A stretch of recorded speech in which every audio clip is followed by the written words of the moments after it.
program. When you turn the system on, it has system self-diagnostics, so no longer is the concern for whether or not you assembled the cylinder correctly or whether you folded the bag right way and whether you attached the trigger right. You know, you turn the system on by holding the power button on the bottom, and it does that system self-diagnostic. So what it did is it ran the fan actually backwards at 100% to make sure that everything's connected correctly, and then I get the green light. So it tells me that I'm 100% good to go. And you know, there's no more of that gray zone of whether I packed everything correctly, or you know, you don't have to pull the trigger to know whether or not you packed it correctly. And then the last one in ease of use was that practice. When you're given 4 chances, and when you have zero cost recharging at home, there's absolutely no reason not to practice. So the whole goal is to create that muscle memory of, like, you get scared and you know you tighten up, pull the trigger. There's no downside to not being protected. So at any point of the day, I can hit that button again and check my battery level. Battery level when without deployment lasts for about 2 weeks. So if you're not pulling the trigger, there's very little need for maintenance. It's really easy to do. You don't actually have to take anything out of the pack. So we intentionally made this loop tight, and I can tell you all about that. The only reason I'm doing this for you is to add emphasis to the fact that the crotch strap is a critical part of any airbag. If the thing rips off, it'll do you no good. So maybe we should have practiced this a little more. So at any point in the day,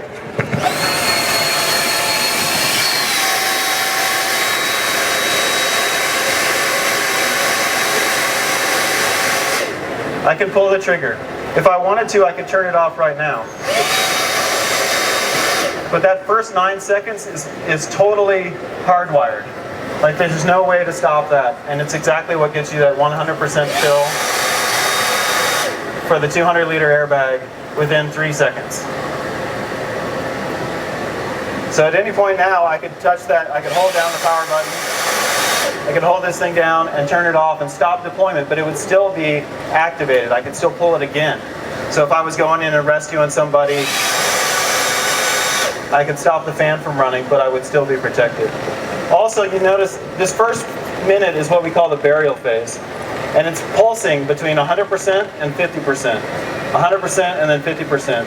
And we're doing that for a couple of reasons. One, to make sure that you keep that bag nice, taut, and full. But 2, to recover from punctures.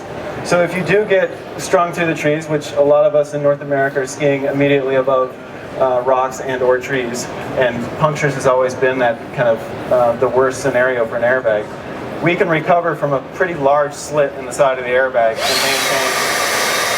and maintain that volume. This is a very awkward thing to present. The second 2 minutes, so minutes 2 and minute 3, are basically just maintaining the volume. To get to that 3 minute, there's a CE spec of maintaining the volume for 3 minutes. But in addition, what that allows you to do is go in, if your buddy got buried, go in and rescue while you're protected from some level of hang fire danger. And then, and it just keeps that volume at 200 liters the whole time. And I could stop it, I could manually deflate it, do whatever I needed to do. I could also at any point pull the trigger again, and it would go right back to that first 9 seconds. So it would top off, start the process all over again. And then, so this is all kind of where we get to those, like, change in the paradigm aspect of airbags.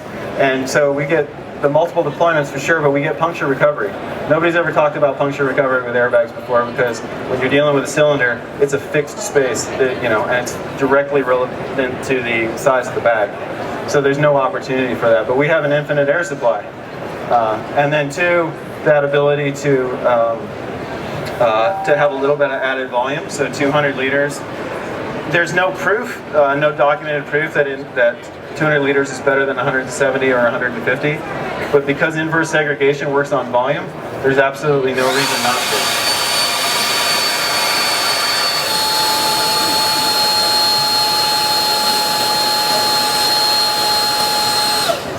So after 3 minutes, you get the third one, and that's automatic deflation.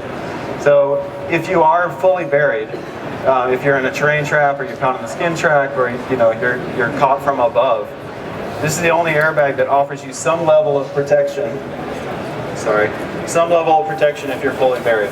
After 3 minutes, snowpack sets up around you, and you're left with the potential for a 200-liter airspace. Now this is where we come back to ease of use. We really heard nightmarish stories from a lot of guys that were using the existing systems out in the market. I'm going to try to do this while standing on this. We really wanted to get away from the potential user error of misfolding it, so we focused a lot on being able to just stuff it like a sleeping bag into its pocket. Coming from the world of climbing, you got to really worry about misuse and perceived misuse, and we felt like folding was one of those opportunities to screw it up and not be protected. So the deflation pulls about 90% of the air out. The rest of that 10%, or if you want to do a manual deflation, you just reach down inside here where the fan housing sits and pull open that valve. And keep cramming. There's a couple of, can you turn that thing away from me? Thanks. There's a couple of key points here. We went away from the molded tooth zippers because we felt like they were slightly less reliable than a coil zipper. They're not as strong. So we went away from that. We actually engineered a whole new system for closing the side of the bag. You see it's a clip system, and those clips work on a steel cable, on ferrules that sit on top of the steel cable.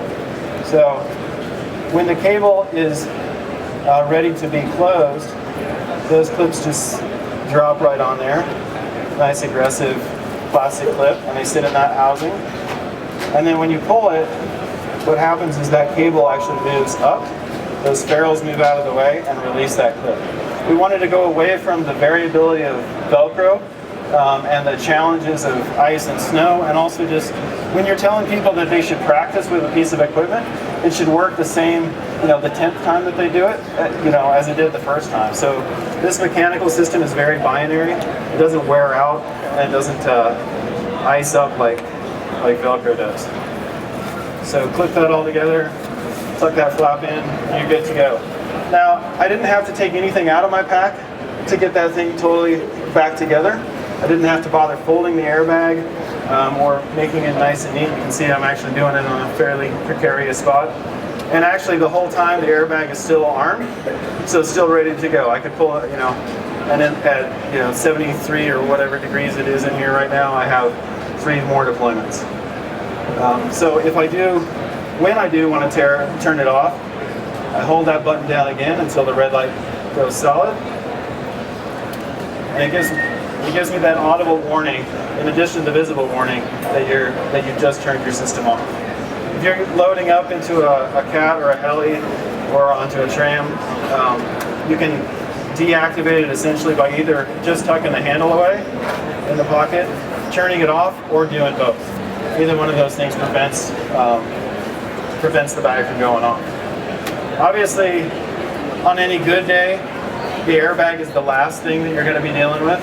So in addition to all the cool attributes of Jetforce, the system on the inside, we put a lot of effort into making these packs be super clean. You can tell the design team did a great job with that. Really easy to access your Abby tools.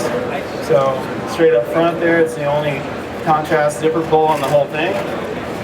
Diagonal ski carry drops out of the bottom front here, adjustable web, and the upper strap attaches to the frame, so a nice, secure, really well-structured diagonal ski carry.